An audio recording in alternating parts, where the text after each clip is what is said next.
कोमल सुबह सुबह 6 बजे उठकर रसोई में जाती है। मैं तो अपने ससुराल में पहले ही दिन कितना लेट हो गई हूँ, लेकिन अब मुझे जल्दी करनी होगी और सबके लिए 7 तरह के पराठे बनाने होंगे। आज तो मैं इन्हें इतना अच्छा नाश्ता करवाऊंगी ना कि सबके मुंह से तारीफें बटोर लूंगी, जैसे कि मैं तारीफों के लिए ही बनी हूँ। चलो, अब फटाफट तैयारी शुरू करती हूँ। फिर जब कोमल के ससुराल वाले वहां पर आते हैं, तभी, अरे कोमल, तुम कितने बजे उठी थी? मैं तो सुबह के 6 बजे ही उठ गई थी अरुण। और वो क्या है ना, आज मेरी ससुराल की पहली रसोई की रस्म है, तो इसीलिए मैंने ये सोचा कि सबके लिए नाश्ते में कुछ अच्छा सा बना दूं। अरे वाह बहू, तू तो बड़ी गुणवान निकली। मतलब हम सब लोगों को आवाज तक नहीं आई कि तू सुबह इतनी जल्दी उठी है, और तुमने तो सुबह उठकर सबके लिए नाश्ता भी बना दिया। सच में कमाल कर दिया बहू। शुक्रिया माँ जी। वैसे भी ये काम मुझे देर से हो या जल्दी हो, करने तो मुझे ही है। और अगर मैं आप लोगों के उठने का इंतजार करती और फिर उसके बाद में नाश्ता बनाने लगती, तो आपको खाना खाने में और देर हो जाती। इसलिए मैंने जल्दी उठकर सारा खाना बना दिया। चलो, मैं आप सबको परोस देती हूँ। फिर कोमल सबको नाश्ता परोसती है और अलग अलग प्रकार के पराठे देखकर पूरा परिवार खुश हो जाता है। वाह भाभी, आपने तो 7 तरह के पराठे बनाए हैं। आलू, प्याज, मटर, गोभी, पनीर और ये मशरूम। वाह। हाँ, मैंने सबके लिए अलग अलग बनाए हैं पराठे, क्योंकि मैंने ये सोचा कि किसी को अगर कुछ पसंद ना आ जाए तो उसके लिए दूसरा ऑप्शन तो होना ही चाहिए ना। इसलिए मैंने सबके लिए अलग अलग पराठे बना दिए। अरे तुझे पता नहीं बहू, लेकिन आज तक इस घर में सुबह के समय तो कभी आलू के पराठे नाश्ते में खाए ही नहीं होंगे, क्योंकि हम लोग तो इतने आलसी हैं कि नाश्ते के समय कोई उठ ही नहीं पाते, और पराठे बनाने में तो सबको इतनी मेहनत लगती है कि कोई उसे बनाता भी नहीं। लेकिन आज तो तूने सुबह सुबह जल्दी उठकर सबके लिए 7 तरह के पराठे बना दिए। हाँ पापा जी, और अब चिंता मत कीजिए, अब मैं आ गई हूं ना, तो आप तो बस देखते ही जाइए 1 महीने में आपकी तोन कैसे बाहर निकल आती है। हर रोज 7 तरह के अलग अलग पराठे बनाकर खिलाऊंगी ना, तो आपके मुंह का स्वाद भी बदल जाएगा और आपका दिल भी खुश हो जाएगा। अरे बहू, हमारा दिल तो अभी से ही खुश हो गया है। खुशबू से ही पता चल रहा है कि खाना कितना अच्छा बना होगा। फिर वो सभी लोग बड़े ही चाव से नाश्ता करते हैं और सभी लोग कोमल की बहुत तारीफ करते हैं। ससुराल में पहला दिन तो मेरा बहुत अच्छे से जा रहा है। सबने मेरी कितनी तारीफ की, और शायद ही कोई और बहू होगी जिसको ससुराल में इतनी ज्यादा तारीफें मिली होगी।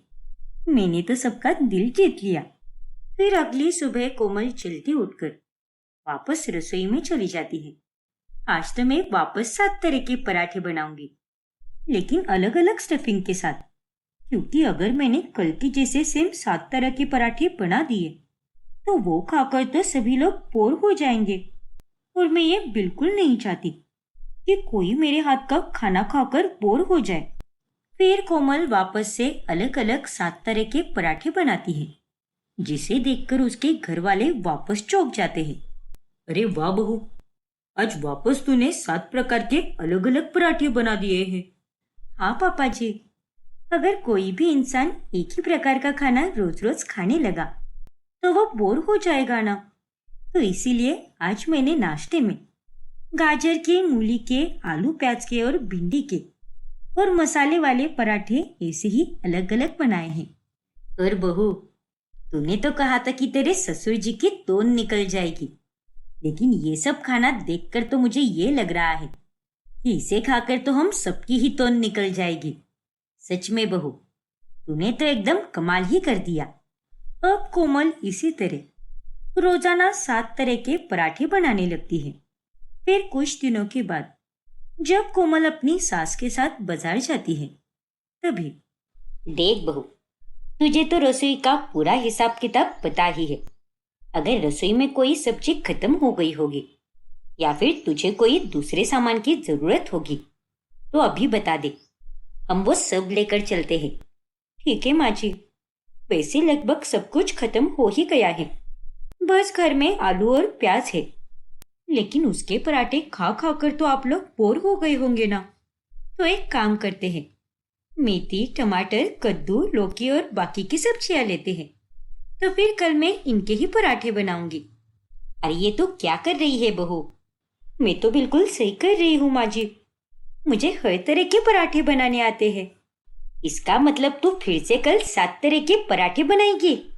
और नहीं तो क्या माँ जी, अब आप सबको इतने पसंद भी तो आ रहे हैं ना, तो इसीलिए कल मैं सबके लिए अलग अलग तरह के पराठे बनाऊंगी। लेकिन बहू, रोज 7 तरह के पराठे बनाने में हमारी जेब को भी कितना नुकसान पहुंचता है। अरे कोई सादा ही खाना बना देना, हम वो भी एकदम चाव से खा लेंगे। नहीं माँ जी, मेरे होते हुए आप सादा खाना क्यों खाओगे भला? वो कहते हैं ना कि इंसान का जब पेट खुश नहीं होता तो उसका मन भी कभी खुश नहीं हो पाता, फिर उसका काम में दिमाग भी नहीं लगता। और घर में सबको खुश रखने की जिम्मेदारी तो बहू की ही होती है ना। इसीलिए चलिए हम सब्जियां लेते हैं। और अब आप सबको भी रोज रोज 7 तरह के पराठे खाने की आदत हो गई होगी ना। फिर सब्जी लेकर वो दोनों घर चली आती है और फिर अगली सुबह कोमल फिर से 7 तरह के पराठे बना देती है। मैं डाइट करती हूँ भाभी, रोजाना जिम भी जाती हूँ, लेकिन आप तो रोज ये 7 तरह के पराठे बना कर देती हो। और अगर ऐसे ही चलता रहा तो मुझे जिम की ज्यादा फीस भरनी पड़ेगी। इसीलिए रहने दो भाभी, मैं ये सब नहीं खा सकती। अरे ऐसे कैसे नहीं खा सकती तुम? ये डाइट वाइट के चोचले मेरे सामने मत करना। अरे तुम नहीं खाओगे तो कैसे चलेगा? मैंने सबके लिए कितने प्यार से बनाया है। और तुम्हारा शरीर अगर अच्छा खासा बना रहेगा तो जिम वाले डाइट भी तुमसे पूछेंगे कि रोज तुम नाश्ते में क्या खाती हो। इस तरह से कोमल मधु को जबरदस्ती खाना खिलाती है। फिर रात के समय जब सब लोग खाना खाने के बाद छत पर टहल रहे होते हैं, तभी अरे मैं तो ये सोच रहा हूँ कि कल सुबह हमारा क्या होगा जब वो वापस फिर से 7 तरह के पराठे बना कर देगी। और नहीं तो क्या, वैसे हमारा पेट तो ये जैसे तैसे करके 7 तरह के पराठे झेल भी लेता है, लेकिन इसकी वजह से राशन पानी में कितना फर्क पड़ रहा है। पहले तो बस बाजार में हफ्ते में एक ही बार जाना पड़ता था, लेकिन अब तो हर दूसरे दिन बाजार जाना पड़ता है। ऊपर से ये गैस और आटा रोजाना कितनी खत्म होती है। बहू को तो बस खाना बनाने की पड़ी है, लेकिन घर के बारे में वो कुछ भी नहीं सोचती। अरे माँ, मैं कोमल से बात करूँ क्या? हाँ भैया, एक आप ही हो जो उन्हें समझा सकते हो। अरे 7 तरह के पराठे खा खा कर तो मेरे दोस्त भी कहने लगे हैं कि जब से तेरी भाभी आई है तब से तू मोटी हो गई है। तभी छत पर कोमल भी आ जाती है। अच्छा हुआ आप सभी लोग मुझे यहीं पर मिल गए। चलो बताओ कि कल के नाश्ते में आपके लिए कौन से पराठे बनाऊं? अरे नहीं कोमल, कल तुम पराठे बनाना ही मत, क्योंकि रोज रोज इतने हेवी पराठे खा खा कर हम लोगों के पेट की तो बैंड ही बज रही है। एक काम करना, कल सुबह के लिए तुम कुछ हल्का सा ही नाश्ता बना देना। ठीक है अरुण, जैसा तुम कहो। और अगर ऐसी ही बात थी तो तुम मुझे पहले ही बता देते ना। लेकिन आप सब चिंता मत कीजिए, मैं कल सबके लिए कुछ हल्का सा ही नाश्ता बनाऊंगी। कोमल की बात सुनकर सभी लोग खुश हो जाते हैं और वो लोग रात में चैन से सोते हैं। लेकिन अगली सुबह जब सभी लोग नाश्ते के टेबल पर आते हैं तब फिर से 7 तरह के पराठे देखकर वो हैरान रह जाते हैं। अरे ये क्या है बहू, कल ही तो तूने कहा था ना कि आज से तू हल्का नाश्ता बनाएगी, तो वापस तूने ये 7 तरह के पराठे क्यों बनाए हैं? हाँ माँ जी, मैंने आपसे तो यही कहा था कि मैं नाश्ते में हल्का खाना बनाऊंगी, लेकिन मैंने ये थोड़ी ना बोला था कि मैं 7 तरह के पराठे नहीं बनाऊंगी। अब देखिए, आज मैंने सबके लिए हल्का ही नाश्ता बनाया है। पराठों में स्टफिंग भी कम डाली है और मसाले वाले पराठे तो मैंने बनाए भी नहीं है, तो ये तो हल्का ही नाश्ता हुआ ना। देखिए भगवान जी, अगर आपको मेरी टिकट काटनी है तो पहले ही बता दो। अरे आप तो मेरा वही हाल कर रहे हो। जो एक बकरे को हलाल करने से पहले किया जाता है। अरे बहू, तू समझ क्यों नहीं रही है? अरे अगर हम रोजाना ऐसे ही 7 तरह के पराठे सुबह नाश्ते में खाते रहेंगे तो हमारे पेट की हालत खराब होती रहेगी और घर के बजट में भी कितनी दिक्कत आ रही है। थोड़ा तू भी समझ लेना। मैं तो बहुत समझदार हूँ माँ जी। आपको मैं क्या कोई कम समझदार लग रही हूँ क्या? और मैं तो सबका सोचकर ही चलती हूँ। एक बात बताइए, अगर घर का कमाने वाला इंसान ही ठीक से नाश्ता नहीं करेगा तो ऐसी कमाई का क्या फायदा? इसीलिए खाओ पियो और तंदुरुस्त रहो। और अब चलो, जल्दी से नाश्ता करो। फिर कुछ दिनों के बाद मधु अपनी कुछ सहेलियों को साथ लेकर आती है। अरे भाभी, मेरी कुछ सहेलियां आई है घर पर और वो कह रही है कि हमें तेरी भाभी के हाथों का पराठा ही खाना है। तो आप एक काम कीजिए, फटाफट से 7 तरह के पराठे बना दीजिए सबके लिए। फिर कोमल बड़े ही प्यार से सबके लिए 7 तरह के पराठे बनाती है, जिसे खाकर मधु के दोस्त काफी खुश हो जाते हैं। अरे वाह भाभी, आपने तो बहुत ही टेस्टी पराठे बनाए हैं। सच में मधु तो काफी लकी है जो इसे आपकी जैसी भाभी मिली। कोमल अपनी तारीफ सुनकर और खुश हो जाती है। फिर शाम के वक्त गिरिधर अपने कुछ दोस्तों को उसके घर लेकर आता है। अरे ये क्या पापा जी, आपने मुझे बताया क्यों नहीं कि हमारे घर पर आपके दोस्त आने वाले हैं? अरे बहू, वैसे तो मेरा कोई इरादा नहीं था, लेकिन मेरे दोस्तों ने अचानक से ही बोल दिया कि आज तो तेरी नई बहू के हाथों का कुछ खाना खाते हैं। तो मैंने भी सोचा कि तू तो कितने स्वादिष्ट पराठे बनाती है, तो मैं सबको घर ही लेकर चलता हूँ। अरे वाह पापा जी, ये तो आपने बहुत ही अच्छा किया। ठीक है, तो फिर आप लोग बैठ जाइए, तब तक मैं सबके लिए आलू के पराठे बनाती हूँ। अरे नहीं बहू, मेरे दोस्तों में सबको आलू के पराठे नहीं पसंद। किसी किसी को गोभी के तो किसी को मूली के पराठे पसंद है। तो तू एक काम कर, जो हमेशा तू 7 तरह के पराठे बनाती है ना, तो आज भी कुछ वैसा ही बना दे। ठीक है पापा जी, मैं सबके लिए अलग अलग पराठे बनाती हूँ। फिर पराठे बनाने के बाद कोमल अपने कमरे में आराम कर रही होती है कि तभी उसके कमरे में कोमल की सास आती है। अरे माँ जी, आप यहाँ पर? कोई काम है क्या? हाँ बहू, दरअसल मेरी 20 से 25 सहेलियां आई है। वो क्या है ना, आज मेरी किटी पार्टी थी और मेरी सारी सहेलियां तो घर का ही बना हुआ खाना खाना चाहती थी। तो इसीलिए मैंने सोचा कि किटी पार्टी बाहर रखने से अच्छा तो यही सही रहेगा कि इन सबको मैं खाना घर पर ही बना कर देती हूँ। क्यों, सही किया ना मैंने? लेकिन माँ जी। अरे अब ये लेकिन वेकिन क्या कर रही है तू? अब चल, फटाफट से रसोई में जा और सबके लिए गर्मा गर्म पराठे बना दे। और हाँ, एक ही तरह के मत बनाइयो, अलग अलग तरह के बनाइयो सबके लिए। अरे हमें तो तेरे हाथ के पराठे बहुत पसंद है और आज जब मेरी सहेलियां खाएंगी ना तो वो भी तेरी फैन बन जाएगी। लेकिन माँ जी। अरे क्या तू भी बहू, ये लेकिन वेकिन क्या करते जा रही है? अब बातों में ज्यादा समय जाया मत कर और जल्दी से सबके लिए पराठे बना दे। कोमल परेशान होकर रसोई में जाती है और वो वहां पर शांत ही रहती है। फिर कुछ देर के बाद वो सबके लिए चाय के साथ पापड़ लेकर आती है। अरे ये क्या है बहू? माफ करना माँ जी, लेकिन इतने सारे पराठे मुझसे नहीं बनाए जाएंगे, वो भी अलग अलग तरह के। फिर थोड़ी ही देर में सास की सहेलियां वहां से चली जाती है और वहां पर पूरा परिवार जमा होता है। देखा बहू, यही बात तो हम तुझे कब से समझा रहे थे, लेकिन तू है कि समझ ही नहीं रही थी। हाँ माँ जी, लेकिन अब मैं सब समझ गई हूँ। अरे माना कि 7 तरह के पराठे बनाकर तुझे तारीफें मिलती है लोगों से, लेकिन जरा घर के बजट के बारे में तो कभी सोच लिया करना। और ये सब करके तो कितनी थक भी जाती होगी।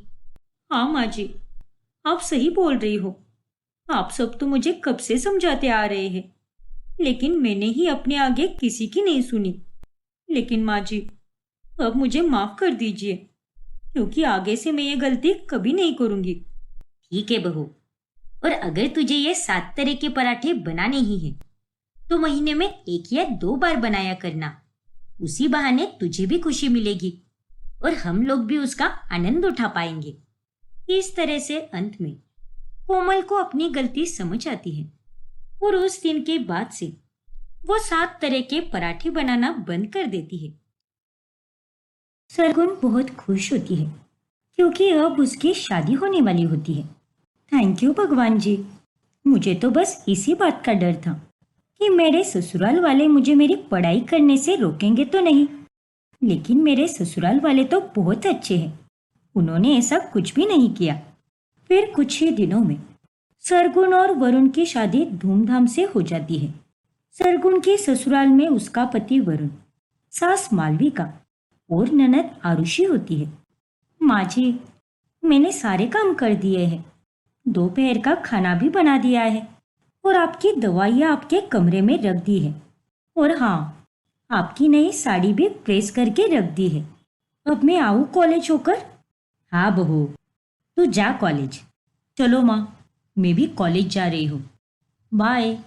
अरे ओ महारानी, रुक जा जरा। अरे क्या हुआ माँ?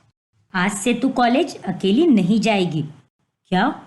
अरे माँ, अब आप ये कैसी बातें कर रही हो? अब मैं 13वीं में जा चुकी हूँ और कॉलेज के फर्स्ट ईयर में पढ़ते हुए मेरी माँ मुझे कॉलेज छोड़ने आती है। ये देखकर मेरे सारे दोस्त मुझ पर खूब हंसेंगे।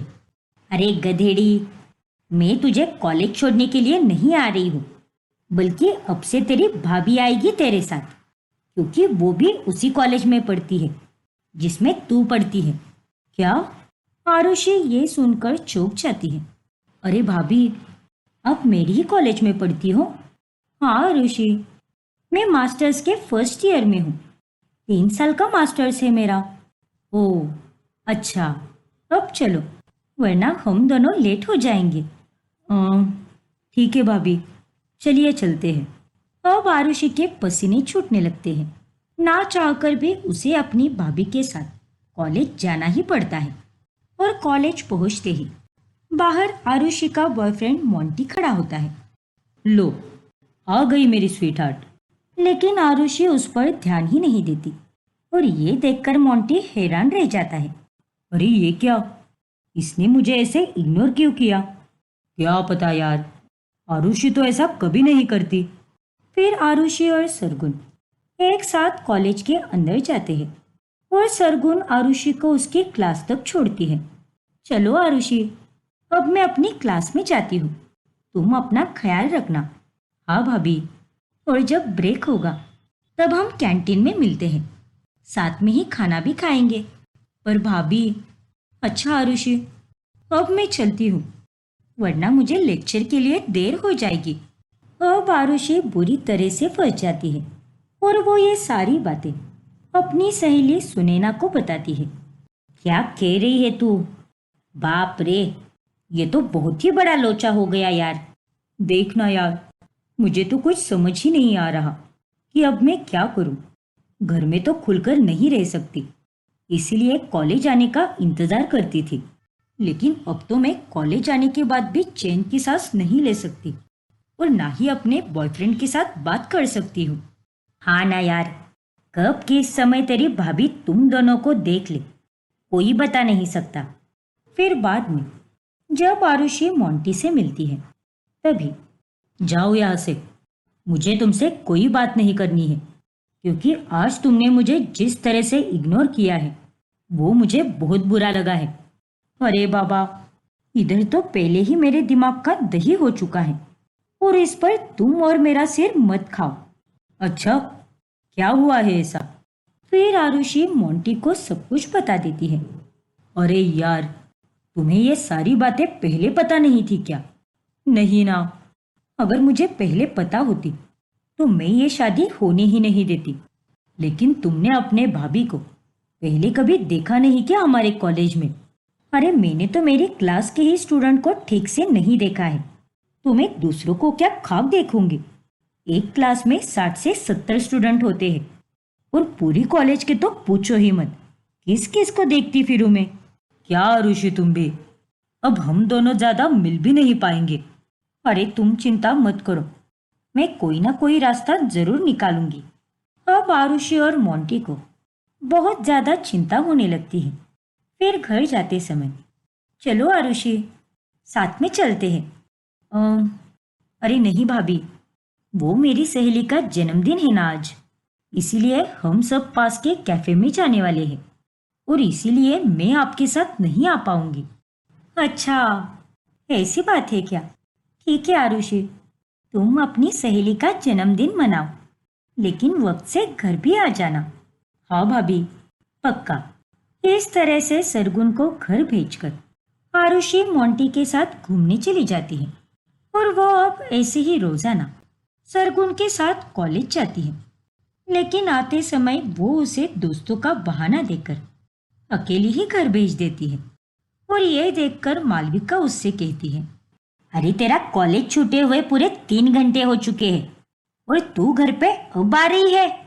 अरे माँ, अब दोस्तों के साथ वक्त कैसे बीत जाता है पता ही नहीं चलता।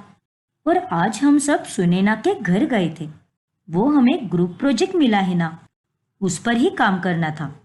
देख बेटी, वो जो कुछ भी हो, लेकिन कल से तू आते समय अपने भाभी के साथ ही आएगी, बाकी मैं कुछ नहीं जानती। लेकिन माँ। अरे क्या लेकिन, ये दोस्त वस कुछ काम के नहीं होते, उनके पीछे 3 से 4 घंटे जाया करने से अच्छा तो तू घर पे रहकर आराम कर ले, फिर खा पी कर अपनी पढ़ाई कर। लेकिन इस उम्र में ये सब टाइम पास मत कर, क्योंकि यही उम्र होती है अपने आप को बेहतर से बेहतर बनाकर जीवन में कुछ कर दिखाने की। ठीक है माँ। अब आरुषि का दिमाग और ज्यादा खराब हो जाता है। फिर अगले दिन, चलो आरुषि, कॉलेज के लिए निकलते हैं। अरे भाभी, आज मेरे लेक्चर 1 घंटा लेट शुरू होने वाले हैं, इसीलिए मैं थोड़ी देर बाद ही निकलने वाली हूँ। ठीक है आरुषि, फिर मैं निकलती हूँ कॉलेज के लिए। इस तरह सरगुन अब अकेली ही कॉलेज चली जाती है। लेकिन कॉलेज जाकर वो देखती है कि सुनैना तो क्लास के बाहर ही खड़ी है। अरे, ये तो आरुषि की सहेली है, लेकिन अगर ये यहाँ पर है तो आरुषि घर से लेट क्यों निकल रही है? अरे सुनैना, आरुषि ने तो कहा था कि आज लेक्चर 1 घंटा लेट शुरू होने वाले हैं, तो तुम इतनी जल्दी यहाँ पर क्या कर रही हो? लगता है आरुषि ने घर पर झूठ कहा है ताकि वो मोंटी के साथ कॉलेज में आ पाए। अरे सरगुन भाभी, आरुषि ने आपको बिल्कुल सही कहा, आज हमारे लेक्चर 1 घंटा लेट ही शुरू होने वाले हैं, लेकिन मुझे लाइब्रेरी में बैठकर अपने नोट्स कंप्लीट करने थे, इसलिए मैं कॉलेज जल्दी आ गई। अच्छा, ऐसी बात है क्या? जी भाभी। चलो ठीक है, तुम करो अपना काम, मैं चलती हूँ। इस तरह सुनैना सारा मामला संभाल लेती है और जब आरुषि लेट आती है तभी वो उसे सब कुछ बताती है। शुक्र है सुनैना, जो तूने सही समय पर मुझे बचा लिया, वरना आज तो भाभी जान ही जाती कि मैंने पहला लेक्चर बंक मारा है। हाँ आरुषि, अब तेरे साथ साथ मुझे भी सावधान रहना पड़ रहा है, क्योंकि जब भी तू यहाँ पर नहीं रहेगी तब तेरी भाभी मुझे ही आकर पूछेगी। हाँ ना यार। चल, अब मुझे कोई ट्रीट चाहिए, क्योंकि मैंने तुझे बचाया जो है आज। अच्छा बाबा, ठीक है, मैं तुझे तेरे फेवरेट बर्गर शॉप में लेकर जाऊंगी और वहां जाकर तू जम के खा लेना, भुक्कड़ कही की। Thank you Arushi. फिर रात में, और सरगुन आरुषि, कैसे चल रहा है तुम दोनों का कॉलेज? दोनों ननंद भाभी एक साथ जाती हो, तुम दोनों को साथ में अच्छा तो लगता है ना? अरे हाँ भैया, हमें साथ में बहुत अच्छा लगता है और भाभी के साथ जाने में मुझे बहुत मजा आता है। बातचीत करने में वक्त कब निकल जाता है पता ही नहीं चलता और कॉलेज में भी ऐसा लगता है कि यहाँ पर मेरा कोई अपना ही है। शुक्रिया आरुषि। अरे भाभी, इसमें शुक्रिया की कोई बात नहीं है। आज तक मैंने अपनी जिंदगी में इतने झूठ कभी नहीं बोले होंगे जितने कि अब बोलने पड़ रहे हैं। पहले तो मैं भी कॉलेज अकेली ही जाती थी, लेकिन अब साथ में आरुषि होती है तो अच्छा लगता है और हम दोनों ननंद भाभी कम और बहनें ज्यादा लगती है। क्यों आरुषि? हाँ भाभी, सही कहा आपने। अरे वाह, ये तो बड़ी अच्छी बात है। ऐसे ही तुम दोनों का बॉन्ड अच्छा होता रहे। और आरुषि, तुम अपनी भाभी से अच्छी अच्छी बातें सीखो। हाँ भैया। फिर एक दिन, भाभी, आज भी मेरा लेक्चर लेट है, तो आप आगे चली जाइए। ठीक है आरुषि, लेकिन ध्यान से आना। ठीक है भाभी। फिर सरगुन आगे निकल जाती है और उसके पीछे आरुषि मोंटी के साथ बाइक पर बैठकर जाने लगती है। लेकिन उस दिन सरगुन उन्हें देख लेती है और फिर कॉलेज पहुंचने के बाद, अरे आरुषि, वो लड़का कौन था? और तुम्हारा लेक्चर तो लेट होने वाला था ना, तो तुम मेरे निकलने के 5 मिनट बाद कैसे निकल गई? हे भगवान, अब मैं भाभी को क्या जवाब दूँ? वो भाभी, दरअसल वो लड़का मेरा दोस्त है, हमारी ही कॉलेज में है और मैं उसे भाई मानती हूँ। मैं तो लेट ही निकलने वाली थी, लेकिन उतने में उसका कॉल आ गया और उसने कहा कि मेरे साथ चल, इसीलिए मैं उसके साथ चली गई। वो सब तो ठीक है आरुषि, पर फिर भी ऐसे लड़कों के साथ कम ही आया जाया करो। ज्यादा किसी में घुसने की कोई जरूरत नहीं है। हाँ भाभी, समझ गई मैं। उस दिन भी आरुषि बाल बाल बच जाती है। फिर रात में सरगुन ये सारी बातें वरुण को बता देती है। ये तुम क्या कह रही हो? हमारी आरुषि, वो भी एक लड़के के साथ? हाँ वरुण, लेकिन उसने ये कहा कि वो उस लड़के को अपना भाई मानती है। देखो सरगुन, अब से तुम आरुषि पे एक्स्ट्रा ध्यान दिया करो। माना कि उसने तुमसे ये कहा कि वो उस लड़के को अपना भाई मानती है, पर फिर भी, हाँ वरुण, तुम उसकी चिंता मत करो, क्योंकि अब से मैं आरुषि पे पूरा ध्यान दूंगी। फिर एक दिन जब सेमेस्टर एग्जाम का रिजल्ट लगता है, तब सरगुन लिस्ट में देखती है कि आरुषि तो फेल हो चुकी है। ये क्या? ये आरुषि तो फेल हो चुकी है, लेकिन इसने तो घर पे ये बताया कि ये हर सब्जेक्ट में पास हो गई है और उसे काफी अच्छे मार्क्स मिले हैं। इसका मतलब उसने हम सबसे झूठ बोला। फिर सरगुन ब्रेक में आरुषि के क्लास पहुंच जाती है। तभी सुनैना उसे देख के डर जाती है। अरे बाप रे, सरगुन भाभी, ये नालायक आरुषि आज मोंटी के साथ क्लब गई है और उसने कहा था कि वो ब्रेक खत्म होने के पहले आ जाएगी, लेकिन अभी तक नहीं आई। आज मोंटी का जन्मदिन है और खुशी के मारे उसे टाइम का भी पता नहीं चल रहा, और अब उसकी भाभी यहाँ पर आई है। एक काम करती हूँ, मैं यहाँ से कट लेती हूँ, इससे पहले कि सरगुन भाभी मेरे पास आए। लेकिन सुनैना वहां से जाए उससे पहले ही सरगुन उसे रोक लेती है और उसे समझ आ जाता है कि सुनैना उससे कुछ छुपा रही है। क्या? अरे नहीं भाभी, ऐसा कुछ भी नहीं है। मैं भला आपसे कुछ क्यों छुपाऊंगी? फिर ठीक है, अब एक काम करो, मेरे सामने आरुषि को कॉल लगाओ और उससे पूछो कि वो कहाँ पर है, और फोन स्पीकर पर ही रखना।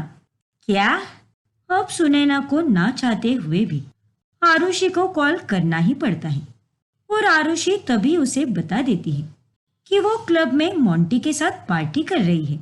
और तभी सरगुन ये सारी बातें वरुण को बता देती है और वो दोनों क्लब पहुंचते हैं। वहां पर अपने भाई और भाभी को देखकर आरुषि के होश उड़ जाते हैं।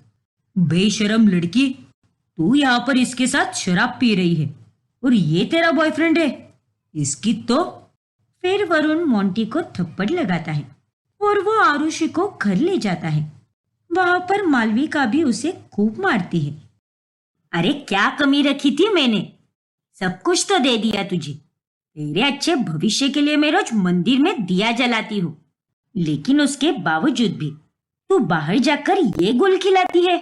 अरे वो तो अच्छा हुआ कि तेरी भाभी ने तुझे पकड़ लिया, वरना तू तो और बिगड़ जाती। अरे इस उम्र में तुझे अपनी पढ़ाई और करियर पर ध्यान देना चाहिए, लेकिन तू तो बॉयफ्रेंड पटा रही है, क्लब जाकर शराब पीकर नाच रही है। छी! अरे हम लोग अच्छे घराने के लोग हैं, लेकिन हमारी इज्जत तो इसने मिट्टी में मिलाने की ठान ली है। देखो आरुषि, अगर तुम्हें घूमना है या फिर अपनी मर्जी से कपड़े पहनने हैं, तो तुम जो चाहे वो कर सकती हो, लेकिन ये सब फालतूगिरी मत करो। हम तुम्हारे दुश्मन नहीं हैं। अरे हम तो उल्टा तुम्हारी भलाई के लिए ये सब बोल रहे हैं। तुम तो बंक मार के कहीं भी चली जाती हो। लेकिन कल को अगर तुम्हें कुछ हो गया तो? और अब तो तुम बस एक सेमेस्टर में फेल हुई हो, लेकिन कल को अगर तुम फाइनल एग्जाम में फेल हो गई तो तुम्हारा पूरा साल बर्बाद हो जाएगा। माफ कर दीजिए मुझे। आप तीनों एकदम सही कह रहे हो। मैंने ये सारी गलत चीजों में ही अपना ज्यादातर समय बर्बाद कर दिया है, लेकिन अब और नहीं। मैं आप तीनों का नाम खराब नहीं बल्कि रोशन करके दिखाऊंगी। मेरी गलती को माफ करके मुझे सुधरने का एक आखिरी मौका दे दो। आरुषि की आंखों से साफ झलकता है कि उसे अपनी गलतियों का एहसास हो चुका है, इसीलिए वो तीनों भी उसे माफ कर देते हैं। और उस दिन के बाद से आरुषि सुधरकर अपनी पढ़ाई में ध्यान देने लगती है और सभी लोग साथ में खुश रहते हैं। छाया और माया दोनों जुड़वा बहनें होती है। छाया की शादी अजीत से हो जाती है। वही माया एक कंपनी में जॉब कर रही होती है। एक रात, हे भगवान, कितनी तेज बारिश हो रही है। अब ऐसे में मैं घर कैसे जाऊंगी? जीजू या छाया को फोन करूं क्या? शायद वो दोनों मुझे लेने आ जाए। तभी वहां पर अजीत आता है। अरे माया, तुम यहाँ पर? लेकिन तुम हमारे इलाके में क्या कर रही हो? एक पल के लिए तो मुझे लगा कि तुम छाया हो। फिर याद आया कि उससे तो मैं अभी वीडियो कॉल पर बात करके आया हूँ, तो तुम जरूर माया ही होगी। अब क्या करें जीजू, हम दोनों जुड़वा बहने जो ठहरी। हाँ माया, वो तो है, लेकिन पूरे शहर में रेड अलर्ट है और इतनी तूफानी बारिश में तुम घर के बाहर क्यों निकली? दरअसल वो मैं यहाँ पर अपनी सहेली के घर पर आई थी। मुझे उससे कुछ जरूरी काम था। वो तो ठीक है माया, लेकिन अब तुम अपने घर कैसे जाओगी? सारे रास्ते पानी से भर चुके हैं। एक काम करो, मेरे साथ हमारे घर चलो। लेकिन जीजू। लेकिन वेकिन कुछ नहीं माया, चुपचाप घर चलो। अजित के कहने पर माया उसके साथ उसके घर चली जाती है, जहां पर छाया की सास लता माया को देखकर चौंक जाती है। अरे बहू, तू ये कपड़े बदल कर कहां पर गई थी जो इतना भीग कर आई है? और हाँ, अभी 15 मिनट पहले तो तूने साड़ी पहनी थी और तू तो रसोई में थी ना। अरे लता काकी, मैं छाया नहीं, माया हूँ, छाया की जुड़वा बहन। अच्छा तू है, तभी मैं सोचू। कोई बात नहीं काकी, हमारे माँ पापा भी आज तक हम दोनों को देखकर उलझन में पड़ते हैं। खैर, हुआ यूं कि फिर लता माया को सारी कहानी बताती है। अच्छा, ये बात है क्या? तो अजित कहाँ पर है? वो जीजू गाड़ी पार्क कर रहे हैं, आते ही होंगे। तभी वहां पर छाया भी आ जाती है और वो माया को देखकर बहुत खुश हो जाती है। अच्छा हुआ माया, जो अजित तुम्हें सीधे यहीं पर लेकर आ गया, वरना ये अगर तुम्हें नहीं मिलता तो ना जाने तुम कैसे जाती घर पर। और तुम क्या पागल हो गई हो क्या? हम दोनों को फोन क्यों नहीं किया? हम आ जाते ना तुम्हें लेने। अरे हाँ बाबा, मैं तुम दोनों को फोन करने ही वाली थी कि तभी जीजू मुझे रास्ते में मिल गए। हाँ, क्योंकि मैं वहीं से गुजर रहा था और मैंने घर पर माँ जी और पापा जी को भी बता दिया है कि आज तुम यहीं पर रहोगी। ठीक है जीजू। और माया, अब आज तुम यहाँ पर रहने ही वाली हो, तो सबके लिए चाय और पकोड़े बना दो। अपनी बहन के घर आई हो ना, तो बहन को भी थोड़ा आराम दो। अरे छाया, ये तुम कैसी बातें कर रही हो? माया हमारे घर पर आई है और तुम हो कि इससे ही काम करवा रही हो। ज्यादा तरफदारी मत करो अपनी साली की। मैं इससे इसीलिए कह रही हूँ क्योंकि ये चाय और पकोड़े काफी अच्छे बनाती है। अरे हाँ बाबा, ठीक है, बनाती हूँ मैं। ओए जीजू, आप मेरी चिंता मत करो, इतना तो मैं मेरी दीदी के लिए कर ही सकती हूँ ना। और ये घर थोड़ी ना कोई पराया घर है। फिर माया चाय और पकोड़े बनाने के लिए रसोई में जाती है। तभी अजित भी माया के पास जाकर उसकी मदद करता है। बड़ी अजीब बात है, मेरी शादी को कितने दिन हो गए, लेकिन मेरी और अजित की इतनी कभी नहीं बनी जितनी 2 मुलाकातों में माया और अजित की बन गई है। फिर रात में माया वहीं पर रुकती है। फिर एक दिन, हाँ छाया, हम माया को उसके बर्थडे पर एक सोने के गहने का सेट गिफ्ट करेंगे। उसे देखकर वो बहुत खुश हो जाएगी। सो तो है अजित, लेकिन बर्थडे के लिए इतना महंगा गिफ्ट देने की क्या जरूरत है? मेरा मतलब अभी अभी शादी का इतना खर्चा हो गया है और ऊपर से ये सोने का गिफ्ट। अरे कोई बात नहीं छाया, अब माया मेरी इकलौती साली है और मैं तुम्हारी बहन के लिए ये सब नहीं करूंगा तो किसके लिए करूंगा? शुक्रिया अजित, तुम बहुत अच्छे हो। फिर माया का जन्मदिन आने पर अजित उसको सोने का हार गिफ्ट करता है। फिर एक दिन जब छाया बाजार में जाती है तभी, अरे ये क्या, ये तो अजित और माया है, लेकिन ये दोनों एक साथ बाइक पर कहाँ जा रहे हैं? और आज सुबह तो इसने दूसरा शर्ट पहना था, फिर इसने शर्ट क्यों बदल दिया? हो सकता है कि दोनों एक दूसरे को फिर से कहीं मिल गए होंगे। वैसे भी दोनों का ऑफिस एक ही रास्ते पर आता है। लेकिन छाया को ये बात दिन भर खलती है कि आखिर अजित ने शर्ट क्यों बदली होगी। फिर रात में उसके आने पर वो उसे पूछने जाती है, लेकिन तब तक वो सो चुका होता है। अरे ये तो सो भी गया, और ये क्या, इसने फिर से वही शर्ट पहनी है जो इसने सुबह पहनी थी। कहीं ऐसा तो नहीं कि इसने मीटिंग में जाने के लिए दूसरी शर्ट डाली हो, क्योंकि इसने मुझे एक बार कहा भी था कि ऑफिस में इसके कुछ शर्ट पड़े हैं जो इसके लिए काफी लकी है। हाँ, यही बात होगी। मैं भी ना पागल हूँ, कुछ ज्यादा ही दिमाग चला रही हूँ। फिर छाया इस बात को नजरअंदाज कर देती है। ऐसे ही एक दिन लता की सहेली रूपा घर पर आती है। अरे छाया बहू, क्या पराठे बनाए हैं तुमने? वाह, मजा ही आ गया। धन्यवाद काकी, मैं आपके घर के लिए भी डब्बा भर के पराठे बांध देती हूँ। हाँ बहू, क्यों नहीं। और कल तू और अजित कहाँ पर गए थे घूमने? मैंने तुम दोनों को कितनी आवाज लगाई, लेकिन तुम दोनों ने भी नहीं सुनी। क्या? कल? लेकिन मैं और अजित तो कल किसी भी बाजार में नहीं गए। आपको कुछ गलतफहमी हो गई होगी काकी। ना बहू ना, मेरी उम्र भले ही बुढ़ा गई है, लेकिन नजर नहीं। तूने लाल रंग का जींस और टॉप पहना था और अजित ने पीले रंग का शर्ट। क्या? बादाम खाया कर बहू, अरे अभी से ही तेरी याददाश्त कमजोर होती जा रही है। छाया काफी हैरान हो जाती है। फिर रूपा के जाने के बाद, इसका मतलब कल काकी ने माया को ही देखा होगा, लेकिन माया को मिलने के लिए अजित ने शर्ट क्यों बदला होगा? कल तो अजित ने नीले रंग का शर्ट पहना था। ये सब आखिर क्या चल रहा है दोनों के बीच में? एक बार मिलना इत्तेफाक हो सकता है, 2 बार भी मैं समझ सकती हूँ, लेकिन ये बार बार मिलना कोई इत्तेफाक नहीं हो सकता। अब छाया को माया और अपने पति पर शक होने लगता है, जिसके बाद वो ये बात अपनी सास को बताती है। अरे बहू, तू कुछ ज्यादा ही सोच रही है। हो सकता है कि माया जिसके साथ घूम रही है वो अजित हो ही ना, और वो कोई और ही हो। नहीं माँ जी, रूपा काकी ने कहा है तो सच ही कहा होगा, क्योंकि वो गली की बाकी औरतों की तरह बिल्कुल भी नहीं है जो झूठी चुगलियां करे।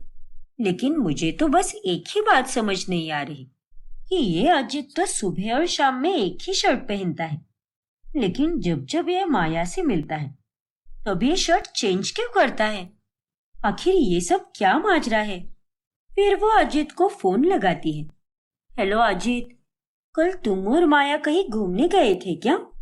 और तुमने अपनी शर्ट क्यों बदली? क्या? छाया, आवाज नहीं आ रही तुम्हारी। अरे मैंने कहा कि कल तुम माया के साथ बाजार में गए थे क्या? और तुमने नीली शर्ट पहनी थी, तो बाजार में पीले रंग की शर्ट क्यों पहन कर गए? बताओ मुझे, आखिर तुमने अपनी शर्ट क्यों बदली? अरे हाँ हाँ, शर्ट बदली। वो बारिश में भीग गए होंगे ना, शायद इसीलिए बदली होगी। अच्छा, ऐसी बात है क्या? फिर ठीक है। हेलो। हेलो छाया, तुम्हारी आवाज नहीं आ रही। अरे कोई बात नहीं अजीत, मुझे मेरे सवाल का जवाब मिल गया। इतना कहकर छाया फोन कट कर देती है। मैं भी ना खामखा शक कर रही थी। वो दोनों जीजा साली हैं, अच्छे दोस्त भी है। और उसकी शर्ट तो बारिश में गीली हो गई थी, इसीलिए उसने वो पीली शर्ट पहन ली। मैं ही पागल हूँ जो कुछ ज्यादा ही सोच रही थी। देखा ना बहू, मैंने तो तुझे पहले ही कहा था कि तू अपना दिमाग कुछ ज्यादा ही चला रही है। मेरा बेटा कभी गलत नहीं हो सकता। एक तू ही पागल है जो कुछ भी सोचती रहती है। हाँ माँ जी, मुझसे गलती हो गई जो मैंने अजीत पर शक किया। वही ऑफिस में पता नहीं छाया किसके बारे में बात कर रही थी, कौन बाजार में गया था और किसने शर्ट बदली। मुझे तो उसकी आवाज ठीक से सुनाई भी नहीं दे रही थी। खैर, घर जाके पूछ लूंगा, लेकिन अभी मुझे मेरे काम पर ध्यान देना होगा, वरना आज मुझे बॉस एक्स्ट्रा टाइम रुकवाएगा। फिर एक दिन लता की तबीयत बहुत खराब हो जाती है। तभी छाया दिन रात उसकी देखरेख में लग जाती है और उसी दौरान उसे माया का मैसेज आता है। हाय छाया, मैं तुम्हें एक बहुत बड़ी बात बताना चाहती हूँ। काफी अटपटी और चौंका देने वाली बात है, लेकिन वो बात सुनकर तुम खुश हो जाओगी। फ्री होने के बाद मुझे कॉल करना। बाय। ये सब क्या बोल रही है ये, और किस बारे में बात कर रही है? एक काम करती हूँ, मैं इसे कॉल ही कर लेती हूँ। अरे छाया बहू, जल्दी आओ। आई माँ जी। एक काम करती हूँ, माया को मैं बाद में कॉल कर लेती हूँ, क्योंकि इस वक्त मुझे माँ जी की सेहत पर ध्यान देना चाहिए। बस वो जल्द से जल्द ठीक हो जाए। लेकिन छाया माया को कॉल करना भूल जाती है और वो लता की देखभाल करने में ही व्यस्त रह जाती है। फिर अगले दिन उसे माया के ढेर सारे मिस कॉल आए होते हैं। अरे बाप रे, मैं भी ना कितनी पागल हूँ। कल माया को फोन करने वाली थी, लेकिन भूल ही गई। अब फटाफट फोन कर लेती हूँ उसे, नहीं तो वो मुझ पर गुस्सा हो जाएगी। फिर वो माया को फोन करने लगती है कि उतने में उसका फोन बंद पड़ जाता है। हे भगवान, इस फोन को भी अभी बंद पड़ना था क्या? अब तो मैं माया से सीधे रात में ही बात कर पाऊंगी, जब अजीत घर पर आएगा। चलो, तब तक माजी और मैं बाहर थोड़ा टहल कर आते हैं, उतना ही माजी को भी अच्छा लगेगा। फिर दोनों सास बहू एक साथ बाहर निकलते हैं और चलते चलते वो दोनों कपल पार्क पहुंचते हैं और वहां पर देखते हैं कि माया और अजीत दोनों एक साथ बैठे हैं। और उन दोनों को ऐसे साथ में देखकर छाया और लता काफी हैरान रह जाती है। ये देखिए माँ जी, आपका सपूत और मेरी निर्लज्ज चुड़वा बहन, ये दोनों यहाँ कपल पार्क में बैठे हैं। हे भगवान, ये दोनों यहाँ पर क्या कर रहे हैं? देखिए ना माँ जी, कैसे दोनों एक दूसरे को पकड़कर बैठे हैं, जैसे कि गर्लफ्रेंड और बॉयफ्रेंड हो। और आज भी इसने शर्ट बदली है, क्योंकि इसे माया से जो मिलना था। मेरा शक बिल्कुल सही निकला माँ जी। हाँ बहू, आज इस नालायक लड़के की खैर नहीं। चल बहू, आज तो इसे मार मार कर इसके चमड़े ही उधेड़ देंगे हम। फिर छाया और लता वहां पर पहुंचने ही वाले होते हैं, लेकिन तब तक माया और अजीत वहां से चले जाते हैं। अरे, अभी तो वो दोनों यहीं पर थे, अब कहाँ चले गए? चल ढूंढते हैं, यही कहीं पर होंगे वो दोनों। फिर लता और छाया बहुत ढूंढते हैं, लेकिन उन्हें वो दोनों कहीं नहीं मिलते। फिर रात में जब अजीत घर पर आता है, तभी दोनों सास बहू मिलकर अजीत को खूब मारती है। अरे आप दोनों को हो क्या गया है? और मेरी आखिर क्या गलती है जो मेरे ऑफिस से आते ही आप दोनों ने मेरा मार मार के भरता बना दिया? अरे बेशरम लड़के, अपनी साली के साथ चक्कर चलाते हुए तुझे शर्म नहीं आई क्या? माया और मैं एक जैसे ही दिखते हैं, फिर क्या कमी रह गई थी मुझ में जो तुम उसके पास चले गए अजीत? और आज पार्क में तुमने दूसरा शर्ट पहना था और अब फिर से वही पुराना शर्ट पहना है तुमने। वाह, कितने चालाक हो तुम। शर्ट बदलने से तुम्हारा चेहरा नहीं बदलने वाला अजित। अरे तुम दोनों ये क्या बकवास किए जा रही हो। मैं और माया जीजा साली है और वो तो मेरी बहन जैसी है और मेरा उसके साथ कोई चक्कर नहीं है।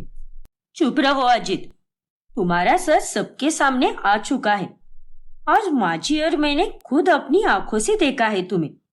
तुम और माया एक साथ पार्क में बैठे थे और इतना ही नहीं, मैंने तुम्हें कई बार देखा है उसके साथ, वो भी दूसरे शर्ट में, ताकि तुम उसके सामने अच्छे बनकर जा सको।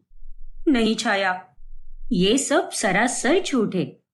छाया और लता पीछे मुड़कर देखती है तो वहां पर माया आई होती है, जिसने ये सारी बातें सुन ली होती है। तू यहाँ? अरे चुल्लू भर पानी में डूब मर तू। अपनी ही जुड़वा बहन की सौतन बन गई तू तो। नहीं छाया, जो कुछ भी तुम और लता काकी समझ रहे हो वैसा कुछ भी नहीं है। मतलब ये है कि जब जब तुमने मुझे और जीजू को साथ में देखा है, वो दरअसल जीजू नहीं थे, बल्कि जीजू के जैसे दिखने वाला मेरा बॉयफ्रेंड नकुल था। क्या?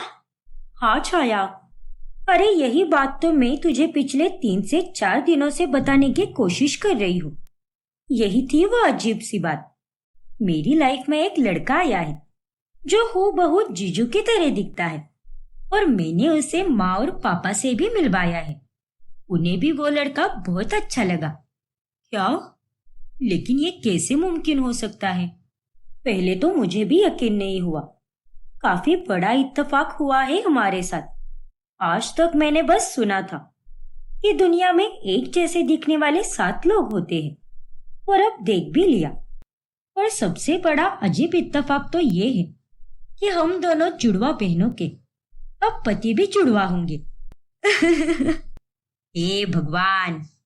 अच्छा, तो इसीलिए शर्ट अलग थी। वही मैं भी सोचूं कि ऐसे कैसे हो सकता है। लेकिन तुम उस दिन फोन पर हाँ हाँ क्यों बोल रहे थे अजित? और ये क्यों कहा कि बारिश में शर्ट गीली हो गई थी इसीलिए बदल दी?